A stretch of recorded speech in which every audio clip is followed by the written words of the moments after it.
Good morning, everyone. Welcome to Meet Your Future campaign. My name's Sophie and I'm part of the Bridge DM team at the Greater Manchester Combined Authority.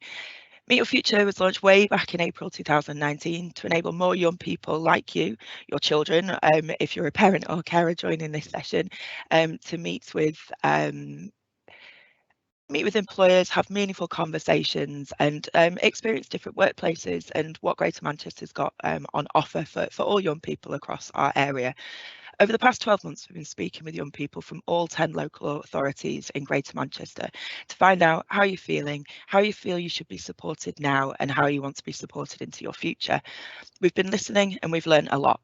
We've developed a suite of information, resources and services that are here to help you. These can be found on GMAX. The link will be popped into the chat so that many of you will already be familiar with GMAX, but if not, please do speak to your teacher to find out more and find out about the range of opportunities that GMAX can offer you. We've also adapted this year's Meet Your Future campaign to better fit with what you've been telling us. Throughout this academic year, you'll be able to join sessions and chat with Greater Manchester and national and perhaps sometimes international employers about growth sectors across Greater Manchester, different pathways and the vast array of careers opportunities that are available to you in the future, both right here in Greater Manchester and beyond. In this session, you will hear from Rachel Boardman from Torus. Hopefully this session will inform you, inspire and show you why you should be hopeful and optimistic about your future in Greater Manchester. Throughout today's session, please make use of the question box, any questions that you might have of Rachel, and we'll cover these hopefully in the Q&A session at the end. If we aren't able to get to the Q&A session, please do keep those questions coming, as we'll make sure that we're able to send those questions on to Rachel and get some of those answers out to you and to your teachers afterwards. If you would like us to use captions or subtitles during the event, please select captions, subtitles on in your video controls. I'm now delighted to hand it over to Rachel from Torus for this morning's session. Good morning, everybody. As I've kindly been introduced, I work in Torus, which is based in Liverpool, St Helens and Warrington. They are three separate entities that have come together. And today's session is about how Torus supports their employees, their managers and their customers with wellbeing. Next slide, please. So the agenda today is talking about how we use the mental health first aid programme and support within Torus, how we're championing neurodiversity and what we've done in response to some of the surveys we've sent out to our employees and utilise technology such as SharePoint online and created a wellbeing hub. Next slide, please. So a brief introduction. My name is Rachel Boardman. I am a Business Applications Delivery Manager. I work in the ICT department at Torus, and we look after our internal staff, of which there's about 1,500 employees, and our customers, and there's about 74,000 tenants that use our and live in our properties. And we also support the sort of digital interactions that they have with us and their well-being as well.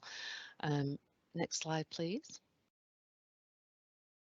So what is a mental health first aider and how is that used in the workplace?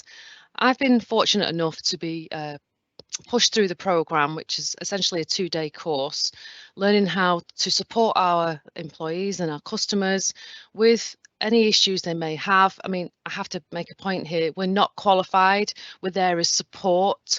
You know, we're a good listening ear and we also provide signposting to more specific support such as the Wellbeing Hub, the Hub of Hope, and also, you know, if they need to see their doctor or use the support through Bupa that we have as an employee scheme at Torus. For me, it's really important for staff to know and understand that you're there not just as a manager, as a colleague, but also as a support network as well.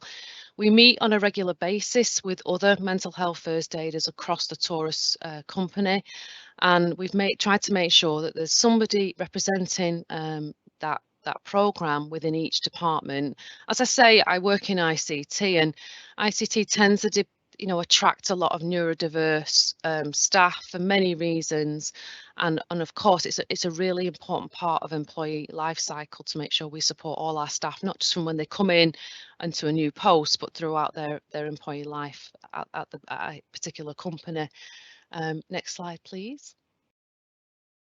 I really love this quote because we're all very good at talking, and and then that is the starting point of all of these things, especially around supporting our staff and our colleagues. But the most important part here is to note that actually to do something is where you start to get the benefit, and our employees can thrive and survive through the employment cycle and through the work life as well. Next slide, please. So what we've done at Torus is we've listened to our staff survey results, and we're trying to do all of the good things that support our employees. So one of the things that's been picked up on is neurodiversity and how we can support our staff. For me in ICT, it's really exciting because staff coming into IT are different and diverse, and we've all had different life experiences. And for me, it's about championing that as well. Because when we're trying to resolve issues, it might be something as simple as, a hardware device isn't working, or something major like a system is down and we can't get it back up again, is bringing people together to problem solve and troubleshoot and ultimately come up with a resolution. So for me, if people can't bring their whole self to work and what they're like and what interests they have, then we're missing a trick.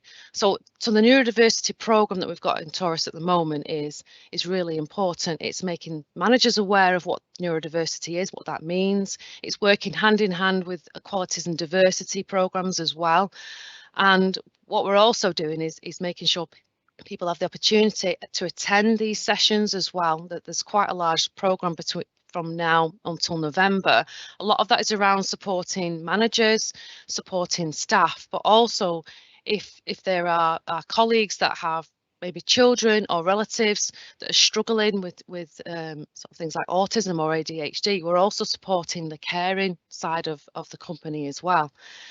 And as a result of that, we've got this wellness support SharePoint site dedicated, and there's lots of information on there. There's lots of links. It's updated weekly to keep it refreshed and relevant. The content is accessible. It's really important here that we're not just using technology to enable our colleagues, but we're also using the technology in the right way as well. And the way that it's done is currently it's done by the subject matter experts in the business, which are the organisational development, or HR as they're traditionally known. And also they are a huge part of the mental health first aiders network. And it means that when we're having these monthly sessions, we're using technology such as Microsoft Teams, channels to make sure we keep content relevant. We're also advertising events. We've got a hobbies club. We've got walking, running, these sort of traditional support networks as well. So we're not just looking at the mental health of our staff, but also the physical health, because they work together. So we've got gym memberships at reduced rates that are done through Torus Foundation. And we're looking at that whole person. And that goes back to the mental health first aid that I mentioned earlier on. It's about bringing your whole self to work, but also supporting your whole self as well. Next slide, please. So, as I mentioned before, a little bit around this is about bringing your whole self to work and being able to do that as well. Having a manager that understands that diversity in the workplace is one of the most important things. Understanding the culture of the business as well. So one of the sort of supporting phrases that we have at Torus is that we own, we care, and we deliver. And that's right across the estate in terms of, as from a manager, we make sure we look after our staff, we make sure we enable our staff, that they're aware of all these supporting networks as well. It's part of an onboarding process as well. So when we get new starters coming into the company, they're not just given a laptop and a mobile phone, for example, but they're also given an introduction to all the support that they can access very easily through the SharePoint site. But also we make sure the programs that are advertised, for example, the neurodiversity program that's happening at the moment, that's advertised on Yammer. And we use different medium and different types of social media to influence and make sure people are aware of what's happening. We can have one-on-one sessions with mental health first aiders as well, to use Microsoft Bookings to make a private, confidential conversation as well, and make sure that people are aware of what a mental health first aider does in the workplace as well. And this leads me on to another point here, which is really important, is when you're moving into the world of work, it's not that you're being interviewed for a particular position, for example, but you're also interviewing the company. You need to understand what their culture is. What do they do to support their employees? You can ask questions such as, how is the work-life balance encouraged? You could also ask about what would their best employees say about working there? Do they do staff surveys? Do they listen to those staff surveys? And what have they implemented recently that supports mental health in the workplace, for example? So for me, obviously, I've been in the world of work for a long time, but when you're starting on that journey, these things don't always come to the front of your mind to ask these questions. And for me, when I came to Torus, it was really important for me to understand what the culture was like, how they enable their staff, what the diversity program was like as well. Even though I work in IT, these things were really important to me. And being an IT professional, I want to make sure that we can use the technology in the right way. As I mentioned briefly before talking about accessibility as well in the workplace and what that looks like. How do we engage with our employees? How do we make sure that we're listening and doing the things that we need to do, and not just the day-to-day as well? So that's my session over and done with. I've done a bit of a whistle-stop tour through that, and we've got a little bit of extra time if there's any questions. I've got one, if you don't mind. No. Rachel, I was just listening, fascinated to everything you're saying. It sounds like Torus is doing a huge amount to support staff. And I really like your last point about, kind of young people and sort of interviewing the business and finding out what it is that the business actually can offer them. Where might a young person or a job seeker go to be able to find that information in advance? Do you have, so for example, do you have the information on your sort of recruitment pages, on your careers pages, to detail what you to look for? Some of it's there, and I'm working with OD about improving what we also publicise as well. There is a lot about culture on a lot of websites. So, for example, if you're applying for a job at Torus, the first thing I always recommend is look at the website itself, see what's on there, see what they're doing in and around the area that they work as well, the social value that's added from a company.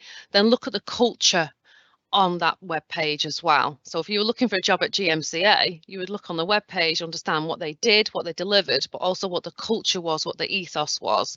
If you can glean some information from the website, then you can utilize that in your interview as well. They should talk about employee support programs, and some websites do it really well, some companies do it really well, and others not so much. And there's always room to improve as well. And as I say, because I work in IT, I'm working with OD to make sure we deliver a richer experience when people are looking to come to us as well. I've got a big passion about apprenticeships, and we've just recently advertised for a second ICT apprenticeship within the department, an 18-month level 3. And for me, part of that campaign was describing how we support our employees as well and our young people. How we mentor, how we buddy up as well, apprenticeships in the workplace, not just within IT the department, but across the piece as well. So they've got that support network in place.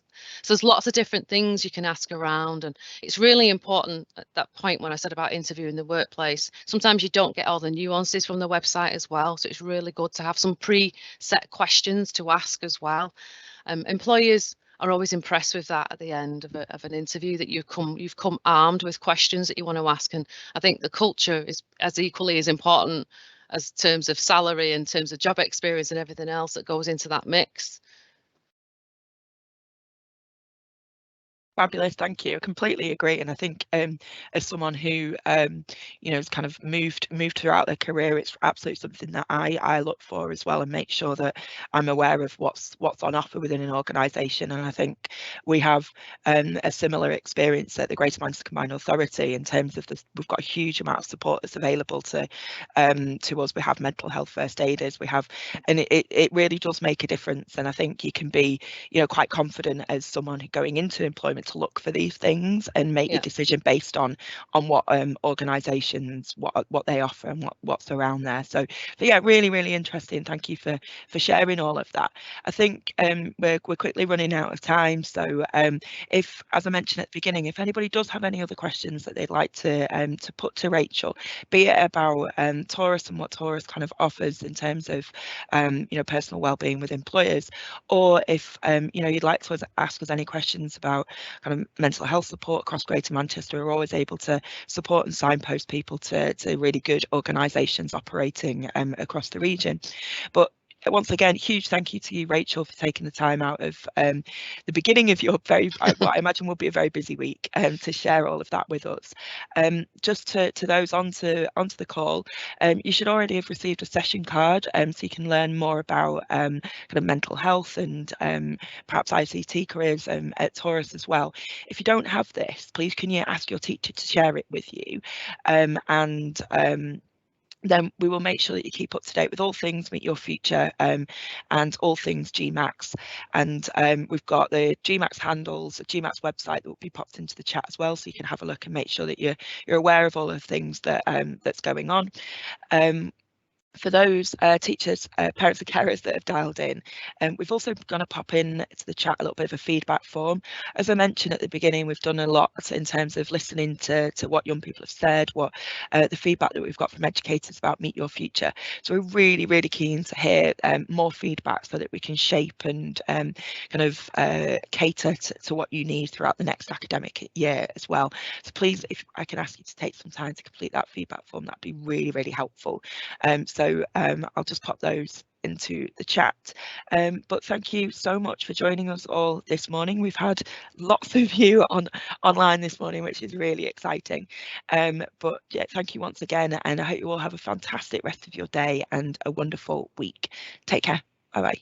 Thank you. Bye.